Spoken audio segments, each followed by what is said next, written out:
Майя, Катя, Антон. Лера, Настя. все мы разные. Но нас объединяет одно. Любовь и интерес к чтению. Я люблю современную прозу и приключения.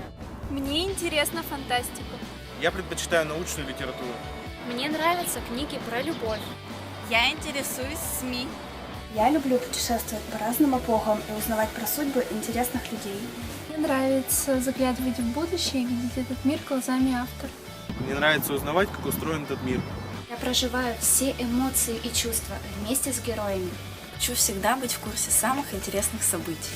Я люблю читать дома, в уютной обстановке. Я люблю читать в библиотеке. Только тишина и единение с миром книг.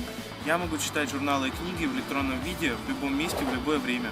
Мне нравится слушать аудиокниги. Это совершенно новое впечатление. Я могу взять любую книгу с полки или взять почитать с собой. Ты можешь читать, что захочешь.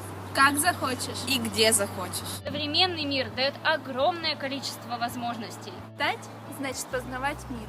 Читать значит иметь вдохновение. Читать значит быть эрудированным. Читать значит быть современным. Читать это модно. Гуманитарии рекомендуют